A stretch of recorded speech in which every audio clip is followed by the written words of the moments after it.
प्रिय संस्कृत मित्राणि नमः संस्कृता संस्कृत देववाणी गंगा चैनल पर किरातार्जुनीयम के श्लोकों की व्याख्या चल रही है। और कल हमने थोड़ा सा लाइव आने का प्रयास किया, लेकिन यहाँ नेटवर्क की समस्या है और हमने फाइबर कनेक्शन के लिए अप्लाई किया है और हमें लगता है कि 1-1.5 महीने में हमारे यहाँ सेटअप लग जाएगा। तो आपको हम प्रतिदिन जो है तब लाइव क्लास देंगे और साहित्य भी देंगे। लाइव क्लास में आपको व्याकरण और लाइव प्रश्नोत्तरी की चर्चा आदि की जाएगी। तो कल थोड़ा सा क्लास हमारा डिस्टर्ब रहा, हम सोचे कि थोड़ा सा लाइव दिया जाए। उससे बात की तो उन्होंने कहा नहीं, लाइव यहाँ क्लास चल सकता है, ऐसा नेटवर्क हमारा तेज़ है, लेकिन जो है नहीं चल पाया, क्वालिटी ख़राब हो जाती है। तो अभी तक हमने कल पढ़ा था कि अनारतम माने लगातार। पिछले हमने श्लोक में क्या पढ़ा था 40वें कि अनारतम माने लगातार आपके जो दोनों चरण थे वो हमेशा रक्त मणिपीठ माने रत्न जड़ित पीठ पर जो पैर रखने का स्थान होता था, पीढ़ा जिसे कहते हैं, या तकत जो छोटा सा होता है उस पर रखते थे।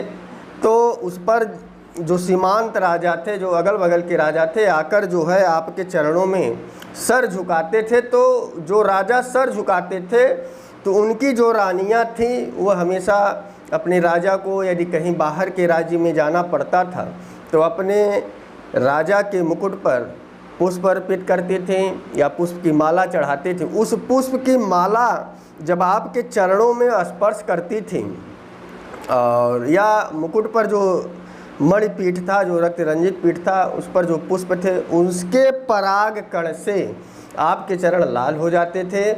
लेकिन अब स्थिति यह हो गई कि पहले आपके चरण इस तरह से लाल होते थे, आज जो है कुशयुक्त भूमि पर मृगों द्वारा जो चर लिए गए हैं, ब्राह्मण तपस्वियों द्वारा जो काट लिए गए हैं, उस नुकीले कुश भूमि पर या कुशयुक्त भूमि पर चलने से आपका पैर कट गया है या विदीर्ण हो गया है और उस विदीर्ण से जो खून निकल रहा है वह भी रक्त है, तो वह लाल होता है, उसके कारण आपके पैर लाल हो गए।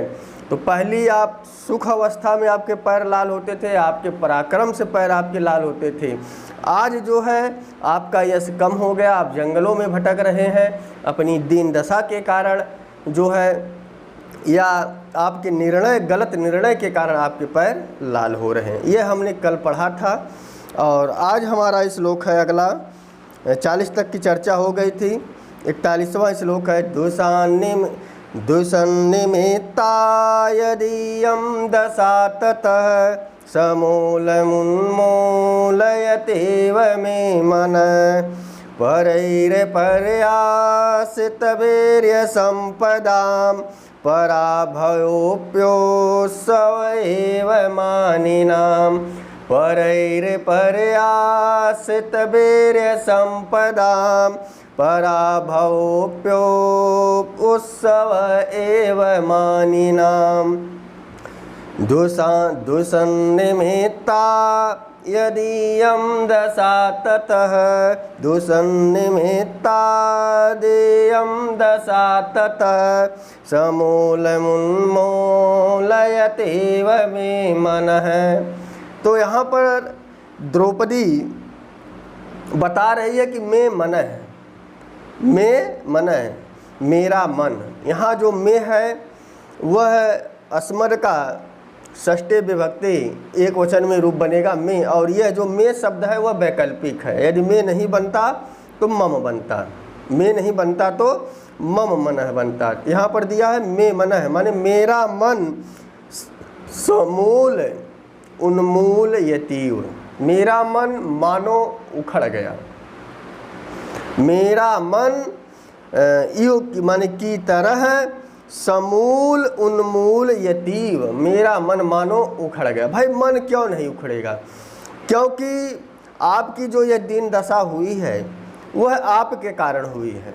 आप राजा थे, यदि आप जान रहे थे कि कौरव या दुर्योधन हमारे साथ बेईमानी कर रहा है, यदि आप उसकी बात को ना मानते तो राजा तब आप होते, तो वह अकेले 100 भाई और मामा के साथ आपके साथ युद्ध नहीं लड़ता।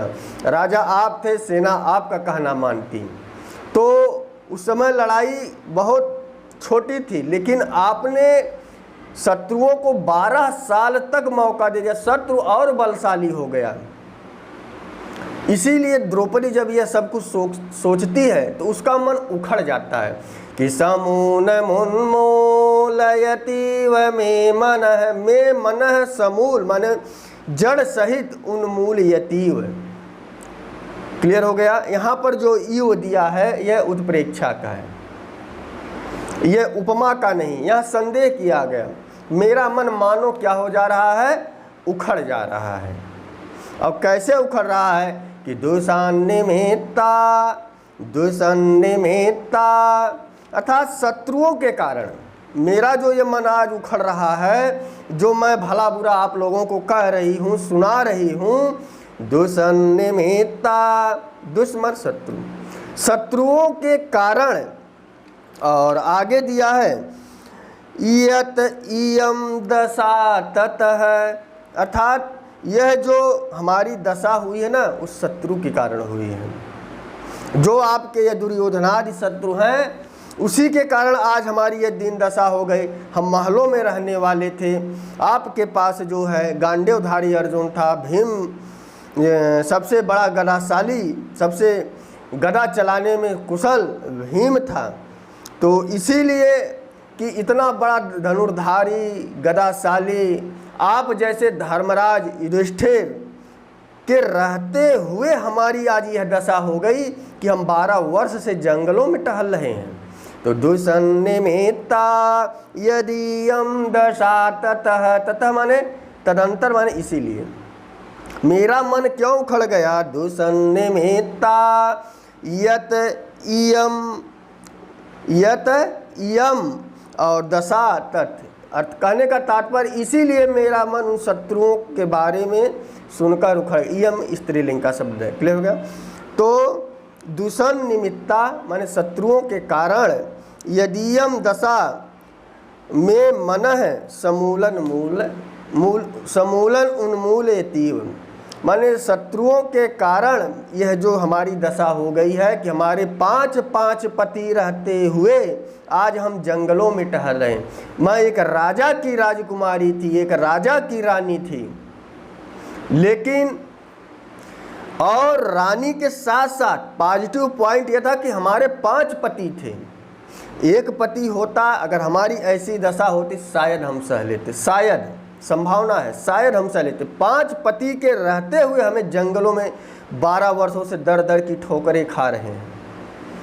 तो इसीलिए उस द्रौपदी का मन क्या हुआ, मानो उखड़ सा गया है। क्लियर हो गया। ये श्लोक का भाव रहा कि दुसन्निमित्ता यदीयम दशा ततः समूलमुन्मूलयतेव मे मनः। और उखड़ क्यों गया, नीचे और भी कुछ बातें बताई गई। परैर पर्यासित वीर्य संपदाम, परै अपर्यासित वीर्य संपदाम, परै अपरया, परै माने शत्रुओं के द्वारा, परै माने शत्रु, परै अन्ययी अर्थात शत्रु। क्लियर हो गया। अपर्यासित माने जिसको कभी कोई हरा ना सका हो। परै पर्यासित, तो इसको जब अलग अलग करेंगे तो क्या हो जाएगा, परै अपर्यासित माने ऐसा जिसको कोई हरा न सका हो। भाई भीम किसी से हारा है? नहीं। अर्जुन किसी से हारा है? नहीं। आप किसी से हारे थे? नहीं। तो आपने तो स्वयं हार स्वीकार किया था ना, लड़कर किसी से आज तक नहीं हारे। हमारा ऐसा 5 पति थे, या ऐसे हमारे पास 5 पति थे, या पांडव थे, या हम ऐसे राजा के पास रहते थे जो आज तक कभी हारा नहीं था। तो परैर पर्यासित वीर्य संपदाम, ना तो हारे, और हमारी जो यह वीर संपदा थी, जो हमारा पराक्रम था, यही हमारी संपत्ति थी। हम अपने पराक्रम के भरोसे, हम अपने पराक्रम के कारण ही जो है आज तक कभी हारे नहीं। परैर अपर्यासित वीर्य संपदा, और इसीलिए दिया है पराभयोप्योत्सव एव मानिना। पराभव अपि उत्सव एव मानिना। तो कहने का तात्पर्य यही है कि हे युधिष्ठिर, आपने जो है हमें कि आज तक ना हम किसी से पराजय हुए। हमारे पास भीम था, गांडीवधारी अर्जुन था, और गदाधारी भीम था, और 2 सुंदर राजकुमार थे, और सबसे सर्वश्रेष्ठ एक राजतंत्र कैसे चलाया जाता है, सैनिक की किसी राजा को कैसे हराया जाता, राज्य कैसे जीता जाता, ये सारे गुण आप में थे। आप धर्मराज थे, आप कभी गलत नहीं कर सकते थे, इसलिए आपको धर्मराज की उपाधि दी गई थी। लेकिन उसके बावजूद भी आपने कैसा ये गलत निर्णय ले लिया कि आज हम जंगलों में भटक रहे हैं। इसी कारण में मन समूल उन्मूल्यति, इसीलिए मेरा मन क्या हो गया, जड़ सहित उखड़ गया। क्लियर हो गया। परैर पर्यासित वीर्य संपदा, हमारा जो पराक्रम था ना वह आज तक कभी पराजित नहीं हुआ। हमारी जो राज परंपरा थी आज तक कभी हारी नहीं थी, किसी दूसरे के हाथ में गई नहीं थी। लेकिन आपने क्या किया, हमारा स्वयं उस राज परंपरा को, उस कुल परंपरा को आपने दूसरे के हाथ में दे दिया। ऐसा कभी नहीं हुआ था, पीछे इसकी चर्चा हो गई है। इसीलिए यहाँ बताया गया परैर पर्यासित वीर्य संपदाम, जो हमारा पराक्रम था यही हमारी संपत्ति थी, और इसी पराक्रम और संपत्ति से आज तक हम कभी हारे नहीं थे। लेकिन दुख कब होता है कि पराभवयपि उत्सव एव मानिनाम। कहने का तात्पर्य जो मानी लोग होते हैं, जो स्वाभिमानी लोग होते हैं, जो पराक्रमी लोग होते हैं, यदि वह लड़कर हारते हैं, यदि वह युद्ध करके हारते तो हम उत्सव मनाते। आप उन कौरवों से, उस दुर्योधन से एक बार लड़ लिए होते, हमारे कलेजे को ठंडक मिलती। चाहे हम हारते या जीतते, हारते तो हम जीवन भर इस जंगल में रहने के लिए खुशी खुशी चले जाते। लेकिन आपने लड़ने का प्रयास ही नहीं किया। ये यहाँ पर श्लोक का अर्थ दे रहा है कि पराभवो माने पराभव अपि उत्सव है। यदि हमारी पराजय होती तो हम उत्सव मनाते। उत्सव मनाने का मतलब हम खुशी खुशी जंगल को सहर्ष स्वीकार कर लेते, चलो हम जीवन भर रहेंगे। हमने प्रयास किया। भीम का जो गदा था उसका पराक्रम, आप उसके पराक्रम का आपने उपयोग नहीं किया। गांडीवधारी अर्जुन जो इतना बाण धनुष विद्या या धनुष चलाने में तेज था, उसके पराक्रम का आपने उपयोग नहीं किया। और आप जैसे श्रेष्ठ नीतिज्ञ, कूटनीति के जानकार, आपने भी अपने पराक्रम का उपयोग नहीं किया। उन्होंने जैसे कहा, आपने जुए में जो बात कही वैसा आपने सहर्ष स्वीकार कर लिया। यदि लड़कर आप वहाँ पर जो है युद्ध करते, चाहे मार खाते या मारे जाते, लेकिन तब भी हमें संतोष होता और हम खुशी खुशी इस जंगल में जीवन भर रहते। लेकिन आपने लड़ा नहीं, आपने प्रयास नहीं किया, कोई उद्योग नहीं किया, कोई साहस नहीं किया। इसीलिए मे मन समूल उन्मूल यतीव मे मन है। इसीलिए मेरा मन क्या है, उखड़ सा गया है। कि जिस पत्नी के 5 पति हों और वह आज जंगलों में विचरण कर रही है, जिसके पति अर्जुन जैसा गांडीवधारी हो, भीम जैसा गदाधारी हो, 2 सुंदर राजकुमार नकुल सहदेव हों, और पूरे विश्व में सबसे ज़्यादा जो जिस राजा का नाम था, जिस राजा का पराक्रम या कीर्ति फैली थी, जिसका यश फैला था, वह युधिष्ठिर हमारा पति था। फिर भी आज अपनी दुर्दशा के कारण या अपनी गलत नीतियों के कारण आज वह जंगलों में अपनी पत्नी की एक रक्षा नहीं कर पाया। पत्नी भी उसी के साथ जंगलों में दुखद जीवन व्यतीत कर रही है। इसी सब बातों को सोचकर आज मेरा मन क्या हो गया, उखड़ सा गया है। हाँ, यदि आप लड़कर हारते या उस दुर्योधन से, उस कौरवों से लड़ते, या तो मार खाते या तो मारते, लेकिन फिर भी यदि हम हार जाते तब भी हमें संतोष होता। एक हम उत्सव मनाते, चलो हमने प्रयास किया, जीता नहीं भाई, वो 100 थे, हम 5 थे, चलो कोई बात नहीं, हमने प्रयास किया, ठीक है, मार खा गए कोई बात नहीं, हम फिर प्रयास भविष्य में करेंगे। एक मन में संतुष्ट होता कि हम चलो, जैसे आपस में कभी मारपीट होती है और अगला 2 व्यक्ति जब मारपीट होती है, जो व्यक्ति या जो पक्ष मारपीट में मार नहीं पाता उसको सबसे बड़ी यही दुख होती है।